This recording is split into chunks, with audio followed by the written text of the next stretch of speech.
Muito bem, só apenas aguardando as 20 horas. Estamos aqui com 19 horas e 59 minutos. A Virgínia acaba de me comunicar que encerrou já a parte musical. E a gente inicia então com esse... E a gente então começa com uma prece inicial, essa nossa reunião pública na casa de Kardec. Meu nome é Marcos Rosa e a gente então inicia a prece pedindo ao alto que nos ilumine nessa nossa empreitada rumo ao conhecimento, ao estudo da doutrina espírita, que carece de auxílio intelectual, para que as pessoas possam entender de maneira eficaz como é o funcionamento do mundo espiritual e das leis universais chamadas leis morais. Peço a toda a espiritualidade que ilumine então a esse expositor, a todos que aqui estão presentes, que dê ao nosso Brasil toda a importante comunicação, estudo e informação necessários ao deslinde de sua missão precípua, que é a de ser a pátria do Evangelho. Conclamo a todos para que a gente possa rezar o Pai Nosso que estais nos céus, santificado seja o vosso nome. Venha a nós o vosso reino. Seja feita a vossa vontade, assim na terra como nos céus. O pão nosso de cada dia nos dai hoje. Perdoai as nossas ofensas, assim como nós perdoamos a quem nos tem ofendido. E não nos deixeis cair em tentação, mas livrai-nos do mal. Amém. Boa noite, Arlene Maria. Boa noite, Celiomar Oliveira. Sejam bem-vindas. Suane tá aí. Boa noite, Suane. Como vai, prima? É isso aí. Eu vou comentando, viu? Quem vai aparecendo é meu estilo, eu vou falando com as pessoas que aparecem aqui, de maneira que se você quiser fazer alguma pergunta, não me atrapalha, tá bom? Muito bem. O tema de hoje vem desse livro aqui, ó. Brasil, Coração do Mundo, Pátria do Evangelho. O que eu quero deixar muito claro, Dona Elizabeth, como vai? Muito claro a todos vocês, Larissa, e esse é o cerne, né, do nosso estudo, é que a espiritualidade sempre esteve presente na história brasileira e da Terra. E é por isso que eu volto um pouco lá num outro livro. Esse livro também é indispensável que vocês o leiam conjuntamente com o livro que eu aqui indiquei, que é o livro A Caminho da Luz. Então hoje o nosso estudo será fulcrado nos livros A Caminho da Luz e Brasil, Coração do Mundo, Pátria do Evangelho. Atentem-se que a espiritualidade nunca nos abandonou, nunca nos deixou. Ela nos guia. E esses livros nos demonstram isso. E a história te demonstrará isso. Então vamos lá. Tudo começa, né, quando houve uma reunião de espíritos puros. Aí meu pai aí, Silvio Rosa, muito bem. Uma reunião de espíritos puros. Esses espíritos puros, eles se reúnem apenas 2 vezes na história. A primeira vez é quando vai ser formado o planeta Terra. Isso está no livro A Caminho da Luz.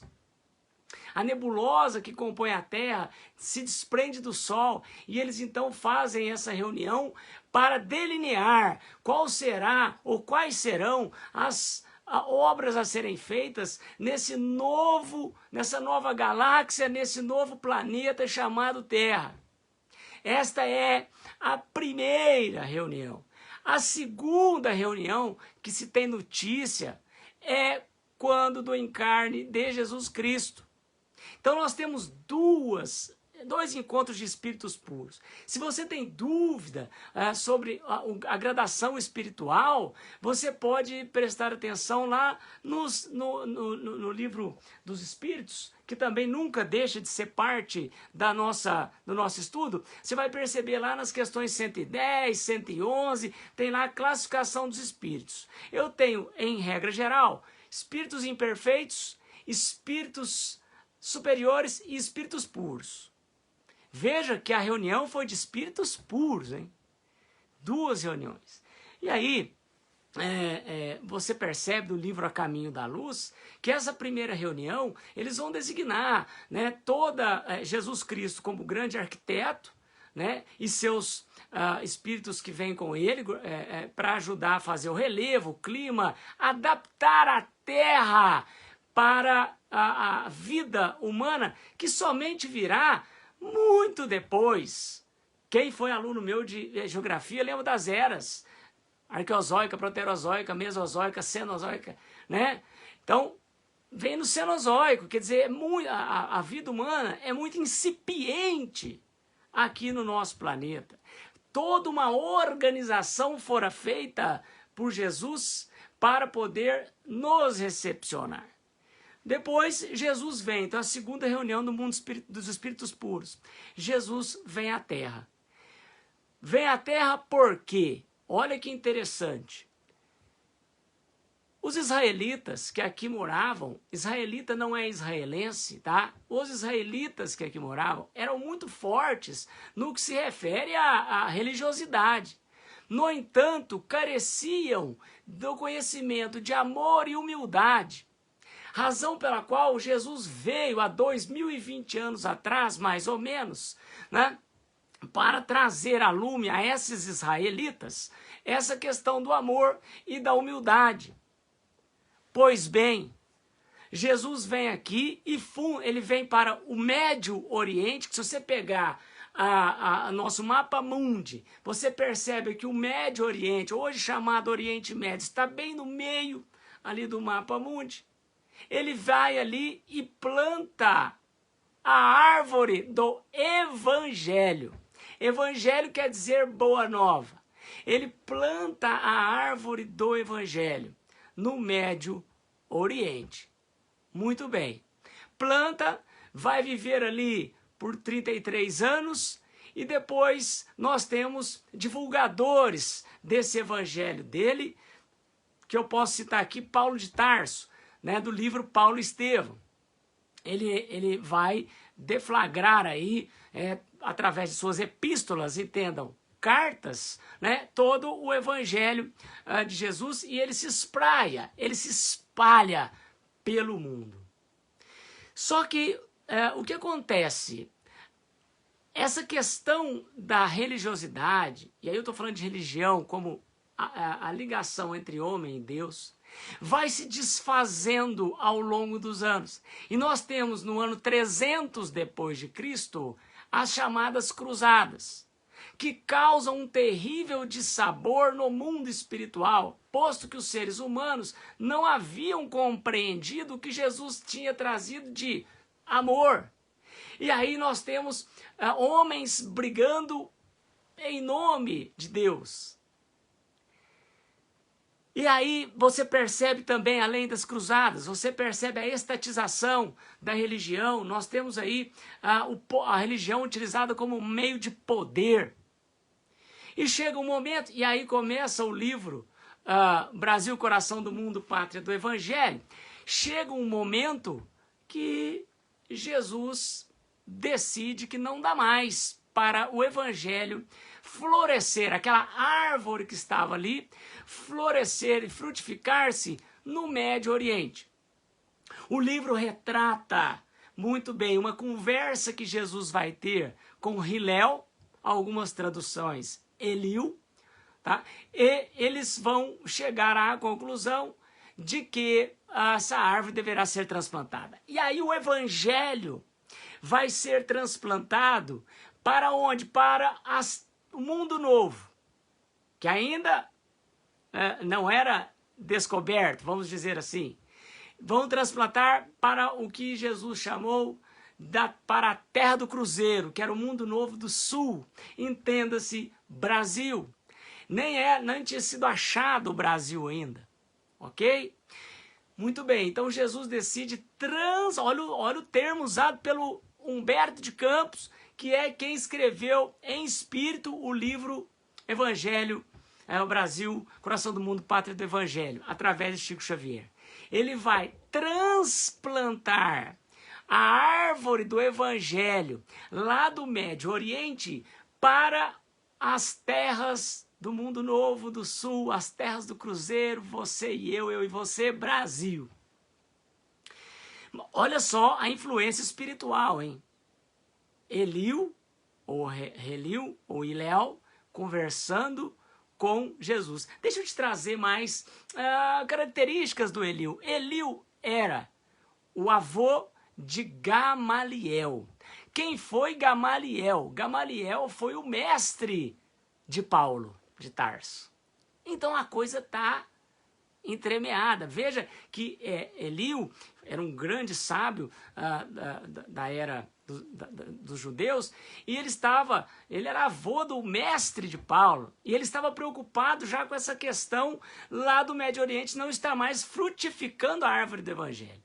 Jesus, então, transplanta aqui para o Brasil. Mas precisávamos descobrir o Brasil. Na verdade, precisávamos achar o Brasil.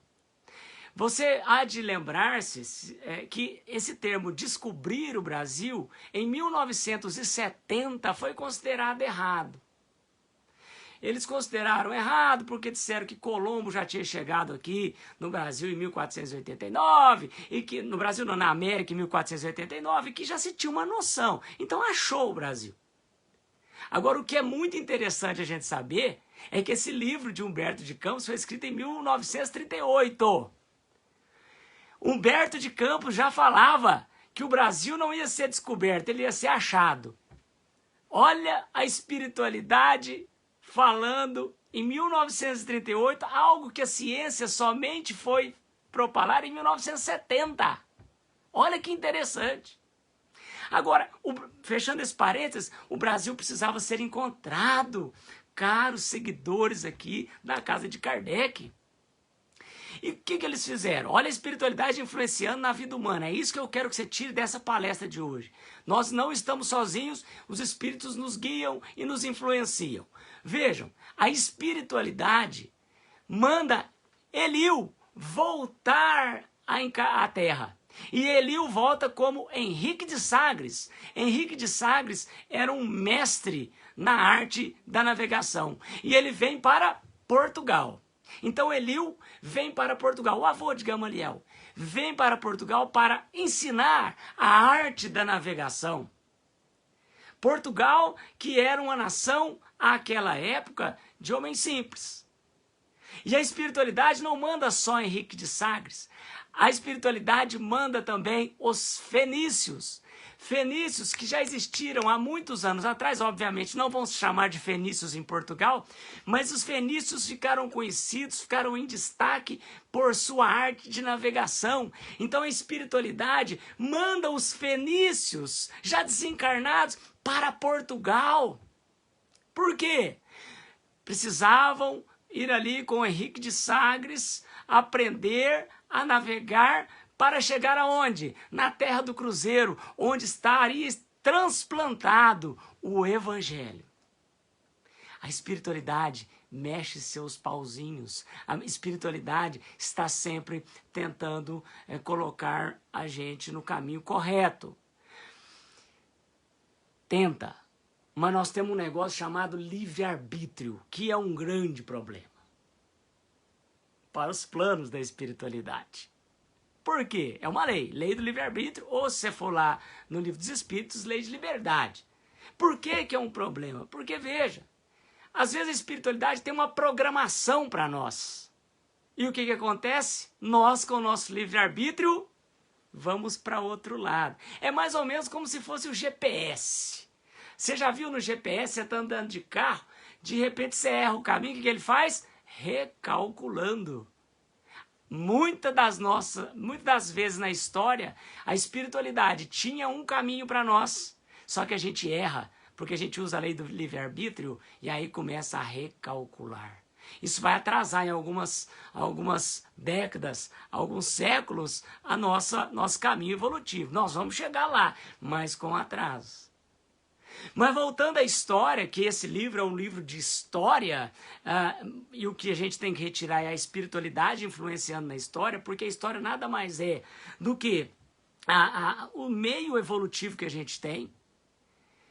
A espiritualidade, então, começa a influenciar Pedro Álvares Cabral, através de sonho, começa a influenciá-lo com pensamentos, e Pedro Álvares Cabral sai de Portugal rumo às Índias, e se você for pegar qualquer compêndio científico materialista de história que a gente aprende nas academias, vai estar escrito que Pedro Álvares Cabral se perdeu. Que se perdeu, caros espíritas? Pedro Álvares Cabral foi guiado espiritualmente para chegar na terra do cruzeiro. E aí nós temos, então, esse encaminhar da espiritualidade junto a Pedro Álvares Cabral. Ele chega ao Brasil, ele não descobre, isso fica bem claro na obra aqui que nós estamos comentando. Ele chega ao Brasil, afinal, o Brasil já estava povoado pelos nativos americanos, que a gente chama de índio, mas já estava povoado por aquele povo simples, que era necessário para Jesus plantar o evangelho. Por quê, gente? Lembra como é que estava a Europa, o Oriente Médio, que Jesus ficou completamente transtornado ao ver como é que estava a religião? A religião na mão de poder, procurando apenas riquezas, a ligação do homem, da religião, dos impérios. Eu precisava. O que Jesus sempre pregou? Falei aqui no começo da live. Amor e humildade. Aqueles nativos americanos que aqui estavam eram humildes. Então o evangelho foi plantado aqui. Isto é fantástico. É de arrepiar. Vocês não estão arrepiados aí, não? É de arrepiar. Ele está repassando a história a limpo, através do Espiritismo. Essa doutrina é única. Ela entra ali na história, ela demonstra através, pega toda a nossa história e mostra como é que foi a influência espiritual. E é isso que eu quero te trazer aqui.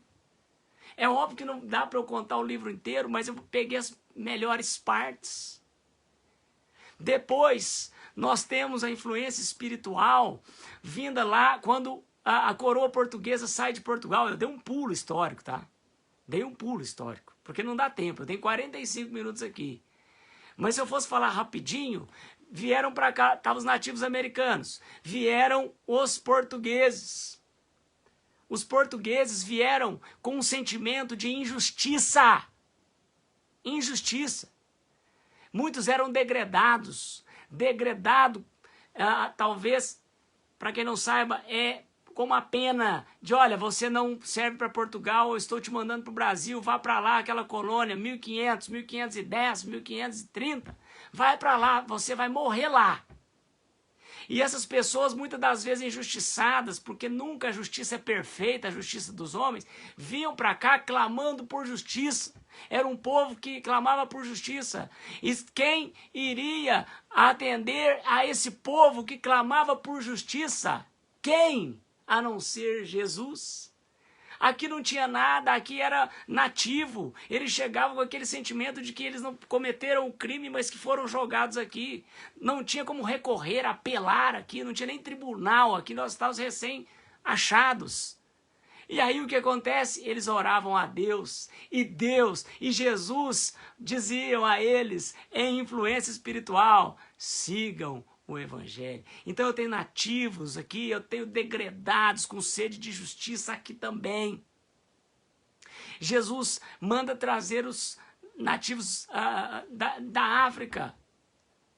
Vieram para cá, não era programação, a escravização dos negros, não era programação espiritual, mas os homens com o seu livre-arbítrio os escravizam.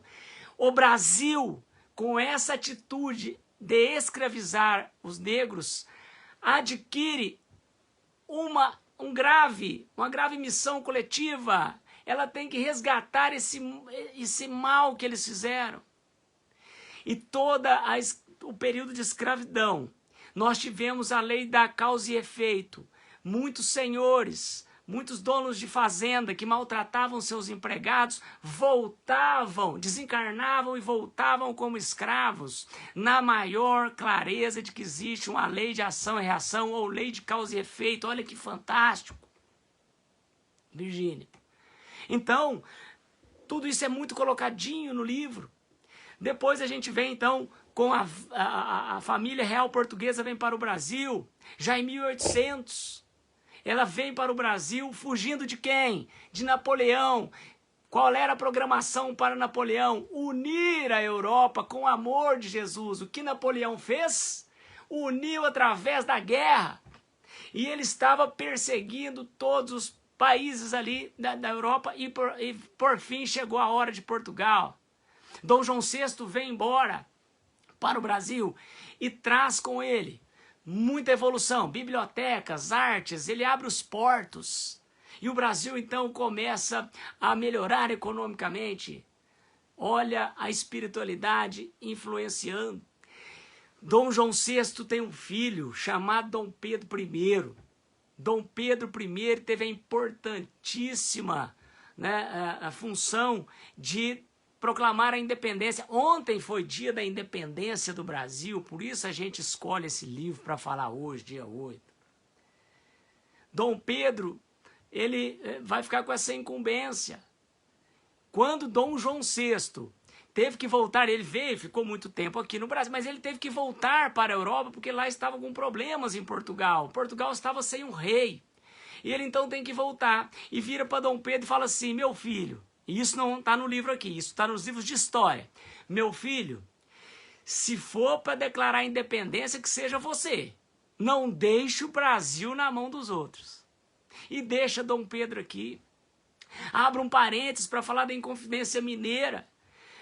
Tiradentes. Você sabia, e o livro fala disso, que Tiradentes foi um inquisidor? Ele vem encarnado para resgatar esses problemas perpetrados quando ele fora inquisidor. Matou, torturou. Ele vem para cá com uma sede de independência. No entanto, não era a missão dele fazer a independência do Brasil. Não era. Ele tinha que resgatar as atrocidades cometidas quando ele fora inquisidor. E aí ele não consegue. É defenestrada a Inconfidência Mineira. E se você se lembrar, o único que foi morto, esquartejado, foi Tiradentes, porque era um resgate da vida dele. Os demais, não. Então, nós temos aqui Tiradentes como mártir, mas ele não consegue fazer independência. Ele é um dos inconfidentes. E o que é mais legal, ele vai para o mundo espiritual, o livro relata isso, ele vai para o mundo espiritual e sabe o que acontece? Ele vai, primeiro, que ele resgata a dívida dele, ele fica quitado, ele é recebido por uma luz. Segundo, que ele vai ajudar a independência do Brasil lá do mundo espiritual. Olha que fantástico! É ele que vai sussurrar no ouvido de Dom Pedro I, independência ou morte. Foi Tiradentes que cumpre o seu intento, o seu anseio de independência do mundo espiritual, influenciando Dom Pedro aqui. Muito bem, o Brasil se torna independente. Tem uma outra figura espiritual importante no livro, que é nada mais, nada menos que Longinos. Quem foi Longinos? Longinos foi aquele centurião, aquele soldado, perdão, que colocou a lança em Jesus quando ele estava no Calvário, estava crucificado, colocou a lança nele lá. Esse foi Longinos. Longinos, pessoal, é chamado por Jesus no plano espiritual. Longinos, vem cá. Você tem uma missão importantíssima. É a última. Se você conseguir completar essa missão, você não reencarna mais no orbe terrestre. E isso é fantástico. Não reencarnar mais aqui é sinal de que você ultrapassou já as provas e expiações. Você não reencarnará mais. Então Longinos disse: estou aqui para te servir. o senhor quer que eu faça o quê? Você será imperador do Brasil, você será Dom Pedro II. Obrigado, Ângela Scalia. Você será, Longinos, Dom Pedro II. E Dom Pedro II vem para o Brasil, ele era um intelectual, foi feito para ser imperador, ele alça o título de imperador muito jovem, em tenra idade, criancinha. E ele então vai fazer algo muito importante que talvez vocês não pensem, mas o livro amarra e fecha. Dom Pedro II, ele consegue manter o Brasil unido. Todas as demais colônias da Espanha vão se fragmentar em outros países, que são esses países da América do Sul que nós temos ao nosso entorno. O Brasil mantém-se com dimensões continentais graças a Dom Pedro II, leia-se espiritualmente, Longinos. Então Longinos, que muitos chamam de São Longuinho, ele foi o responsável por manter o Brasil nessa forma de coração. Por isso o nome chama Brasil, coração do mundo. O Brasil tem a forma de um coração. Depois você olha lá o mapa. Mas foi muito importante, porque lembre-se que o Brasil ele tem uma missão muito importante para Jesus, que é ser o celeiro da espiritualidade no universo, melhor, na Terra. Olha, veja bem, ô Larissa Cunha, obrigado. Veja bem, eu tenho, o Brasil está bem descrito no prefácio do livro, que o Brasil, além de ser aquele que servirá alimentos para os mais pobres, ele tem a importante missão de ser o celeiro da espiritualidade no mundo. Pátria do Evangelho. Celeiro é onde a gente coloca sementes. E o Brasil tem essa postura frente à espiritualidade de ser o celeiro. E olha só, e aí você deve falar, Brasil, coração do mundo, pátria do Evangelho, é algo pra gente se enaltecer, é pra gente, o que será que a gente tem que fazer? Dar palestra? É sair falando que nós somos melhores espiritualmente? Não, absolutamente não. Evangelho, pátria do Evangelho, celeiro da espiritualidade, é porque o Brasil, anota aí, presta atenção, o Brasil é um grande hospital. Brasil é um hospital. Jesus, lembra de Jesus?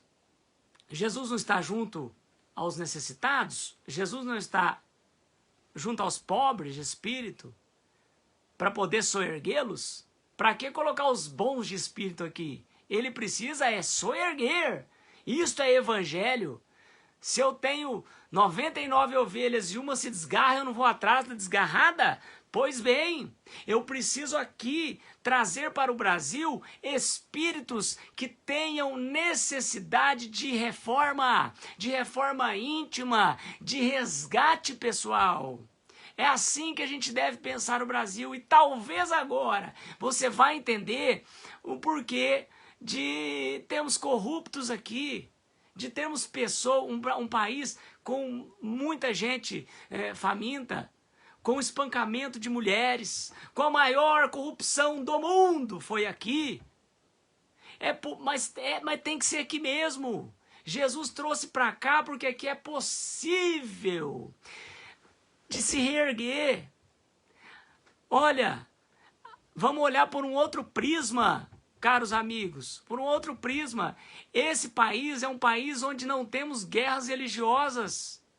As pessoas são de bem, têm os problemas. Aqui é regeneração. Mas nós temos que olhar o Brasil também como aquele país que as pessoas se convivem espírita, evangélico, católico. Eu conheço um centro espírita que você atravessa a rua, está na igreja evangélica. Então, se convivem bem. Tem lugares no mundo que isso é impossível. Aqui, sinagoga convive bem com mesquita. Em alguns lugares do mundo isso é impossível. Então, já é demonstração de que as pessoas que têm resgates a fazer, espíritos que têm resgates a fazer, têm que vir para cá mesmo. Porque as pessoas que estão ao entorno poderão influir junto aos espíritos no resgate. Não sei se você se lembra, algum tempo atrás teve um membro de uma religião aí que chutou a estátua de Nossa Senhora. Isso foi para a televisão, muita gente ficou chateada, triste, mas em alguns lugares isso teria dado guerra. Pensa nisso, teria dado guerra. E o Brasil teve guerra por conta disso? Não, só o membro dos católicos disseram, não, a gente está triste, chateado, mas não virou guerra. Esse país é um país que agrega todo mundo. Vem refugiado da Venezuela, vem refugiado da Síria. E o brasileiro é uma pessoa tão boa, são pessoas tão boas, ou pelo menos nutrem isso nesse âmago, que é, na verdade, aquela miscigenação de negros, de índios e de brancos. Elas são pessoas que têm esse quê de melhoria, que se vier para cá um cara falando turco, o brasileiro vai tentar falar turco com ela também. Pode olhar, às vezes se aparecer aí no centro, casa de Kardec, um cara falando inglês, a maioria das pessoas vai tentar falar o inglês com ela. Quem souber vai tentar falar. Isso é o único lugar do mundo que acontece. Vai lá para a Inglaterra, vai lá para os Estados Unidos falando português, ninguém tenta falar português com você. Isso é sinal de que é um povo que está aberto à regeneração. E aí é que é o importante de você entender. Nós estamos encarnados aqui. Não é vergonha estar encarnado aqui, muito ao contrário. Eu já vi gente falando assim, por que eu vim cair no Brasil? Por que eu não caí na Europa? Você veio para o Brasil porque você tem uma missão importantíssima aqui. A árvore do Evangelho já foi plantada. Eu te dei um monte de exemplos históricos em que a espiritualidade regou essa árvore do Evangelho. E você deve continuar regando essa árvore do Evangelho. Olha que bonita a doutrina espírita. Nós espíritas entramos, na maioria dos casos, tá, gente? A gente entra no mundo espiritual pelo coração do espiritismo, é pelo coração. Dr. Lira Pontes é meu professor de História do Brasil, vamos ver quanto que eu vou tirar aqui de nota. Prazer em tê-lo aqui, Lira, vamos ver se eu aprendi alguma coisa. Olha só, nós espíritas, nós aprendemos pelo coração, nós viemos até a doutrina pelo coração. E depois vamos aprendendo e ela vai para o cérebro.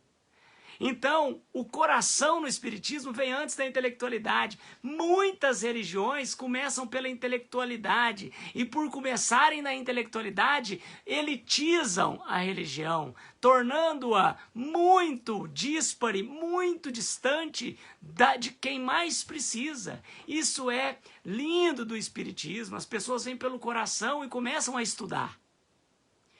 Nós, brasileiros, somos exportadores de espíritas. Pode olhar, nos países onde há espiritismo, sempre tem um brasileiro lá. Não é, Nedina? Boa noite. Sempre há um brasileiro lá.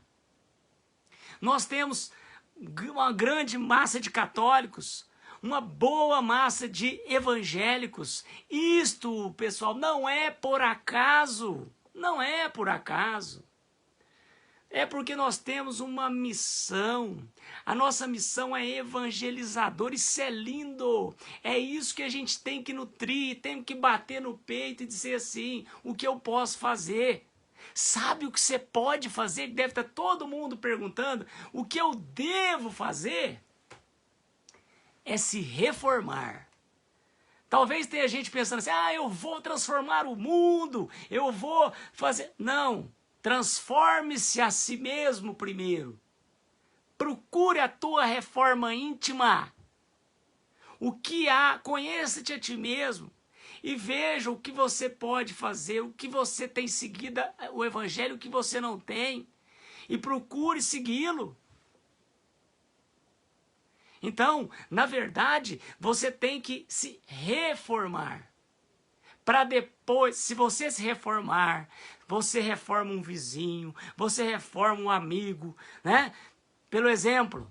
Se cada um só se preocupar aí com essa reforma íntima, isso vai virar um turbilhão. Você vai ajudando, pense no Evangelho e vá utilizando o Evangelho.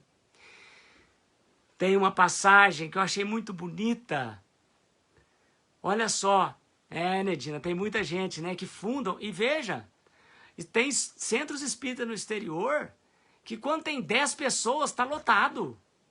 Aqui é que temos muito, mas quando tem 10 pessoas no centro espírita no exterior, aquilo lá está bombando. E isso é graças aos brasileiros que levaram a doutrina para lá.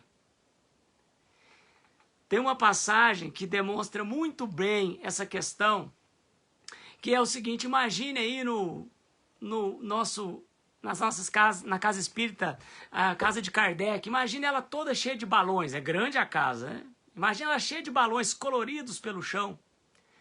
E cada um, antes de encher esses balões, colocou o seu próprio nome dentro dos balões. Então o Marcos colocou o dele, a Nedina colocou o dela, a Virgínia colocou o dela, o Lira Pontes colocou o dela, o Silvio Rosa colocou o dele. Cada um colocou o nomezinho e encheu a bexiga. Deu nó, deu lá umas 500 bexigas espalhadas por toda a casa de Kardec. Todo mundo, aí vão chutar as bexigas. Mistura, mistura, mistura, mistura. E misturaram as bexigas. E aí disseram assim, nessa passagem: cada um deve achar o seu próprio nome nas bexigas. E aí as pessoas começaram a estourar a bexiga e não achavam. Não achavam. Estoura um, não é aqui. E deu uma confusão danada. O que a gente deveria fazer em termos de ensinamentos evangélicos? Amar ao próximo, tentar ajudar o próximo. Qual que seria o correto? Pega a bexiga, estourou, saiu o nome de quem? Saiu o nome da Suane? Ô Suane, tá aqui seu nome. Porque todo mundo, quando fizer isso, nós vamos achar os nomes em 5 minutos. É isso que a gente quer nesse mundo aqui da pátria do Evangelho. Primeiro se conhecer e depois ajudar o próximo. Reforma íntima. Você ajudar o próximo, você acaba ajudando a si mesmo. Olha o exemplo das bexigas. Então, caros seguidores aqui, caros colegas, caros amigos da Casa de Kardec, o Brasil, coração do mundo, pátria do Evangelho, nada mais é do que o berço da espiritualidade no mundo. O Evangelho é universal, está no livro Caminho da Luz, A Caminho da Luz. Eu te sugeriria, se você ainda não leu o livro Brasil, Coração do Mundo, Pátria do Evangelho, Ana Rita Branquinho, mas que honra tê-la aqui, uma representante do Centro O Consolador. Você pode ler aqui o Brasil, Coração do Mundo, Pátria do Evangelho, e concomitantemente, eu logo após leio A Caminho da Luz. Eles se completam. Essa história toda que eu te contei dos fenícios, eu tirei de ambos. Não dá para ficar só em um. Tá? Então, nós, enquanto mananciais, né, do Evangelho, devemos analisar o Brasil de uma outra maneira. Se nós temos muita corrupção, eu posso te dizer com segurança que muitos governantes caíram por uma vírgula, que em outros países da Europa não cairiam. Nós estamos fazendo uma reforma nesse país e nós, espíritas, não podemos deixar de dar as mãos para Jesus. Jesus nos quer aqui. Se você está aqui, você tem uma missão. Qual é a sua missão? Qual é a sua missão? O que você tem feito para melhorar a sua casa? Você. Lembre-se que a família é uma célula. Se você já melhora a célula familiar, você está dando um grande passo rumo ao que Jesus mais quer.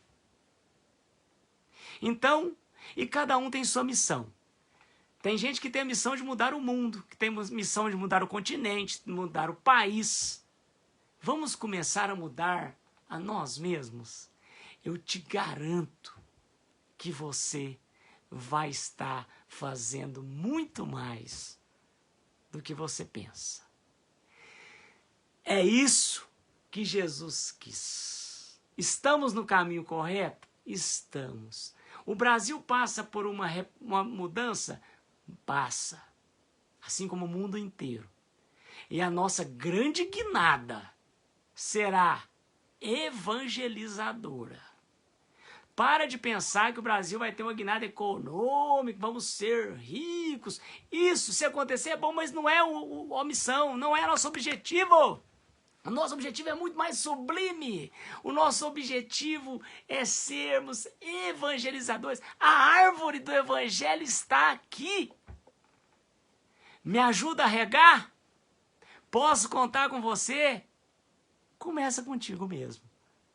Ok? Muito obrigado pela atenção de todos que aqui estiveram presentes. Sugiro veementemente essa leitura. Não deixe de ler. Tem Bezerra de Menezes aqui. Bezerra de Menezes foi ou não foi um missionário? Foi um grande missionário. Você tem alguma dúvida disso? Não é porque nós temos missões, Cássia Prado, ô Consolador, não é porque nós temos missões que nós seremos exaltados, hein?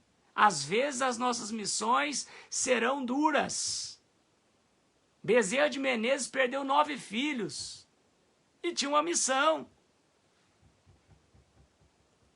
Então, faça como Paulo de Tarso. Ajoelhe-se para Jesus e diga assim a ele: Senhor, o que você quer que eu faça? Não faça como Públio Lentulus, lá no livro Há 2000 anos, que viu Jesus e falou assim: não acredito. Jesus espírita está falando com você nesse momento. Espiritualidade, não o Marcos. O Marcos é um mero estudante. Mas ele está falando com você. Você vai abraçar Jesus, cujo jugo é leve, ou você vai abraçar o mundo em busca do vil metal, cujo jugo é pesado e lhe será cobrado muito mais para frente? Essa é a reflexão de um livro chamado Brasil, Coração do Mundo, Pátria do Evangelho.